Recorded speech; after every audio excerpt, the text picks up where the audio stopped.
చంద్రబాబు నాయుడు ఒక రాక్షసుడు, ఒక నీచుడు.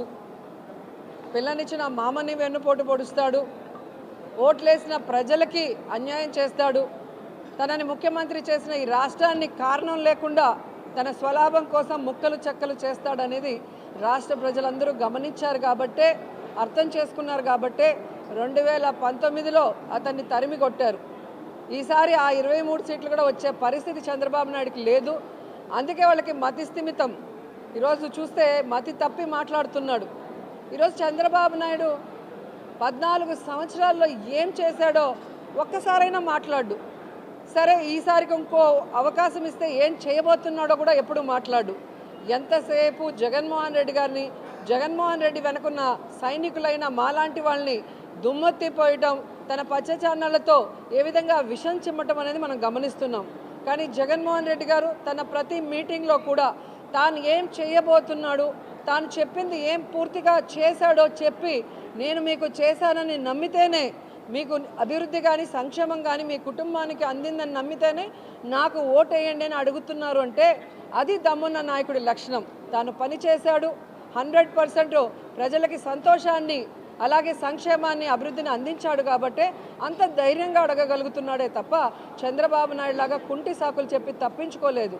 కాబట్టి చంద్రబాబు నాయుడు మాట్లాడే మాటలు ఈరోజు ఫ్రస్ట్రేషన్కి ప్రతీక.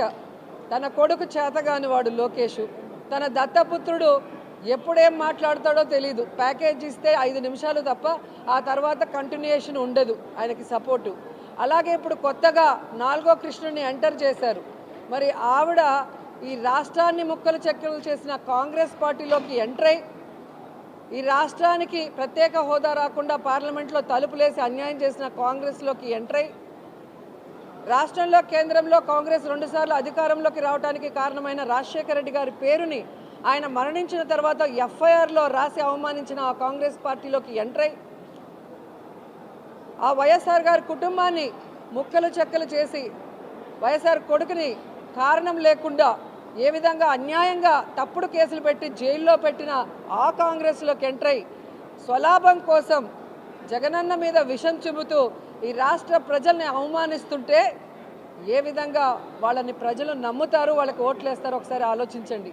కాబట్టి పక్క రాష్ట్రాల్లో ఓట్లు పెట్టుకొని, పక్క రాష్ట్రాల్లో కాపురాలు చేసుకుంటూ, పక్క రాష్ట్రాల్లో కోవిడ్ సమయంలో హ్యాపీగా సేఫ్గా ఉంటూ, ఎలక్షన్స్ వస్తే, సంక్రాంతి వస్తే డూడు బసవన్లు వచ్చినట్టు ఆంధ్రప్రదేశ్కి వచ్చి జగన్మోహన్ రెడ్డి గారి గురించి అవాకులు చవాకులు పేలితే జనాలు వీళ్ళందరినీ కూడా తొందరలో హైదరాబాద్కి కట్టగట్టి పార్సిల్ చేస్తారని కూడా ఈ సందర్భంగా తెలియజేసుకుంటున్నా.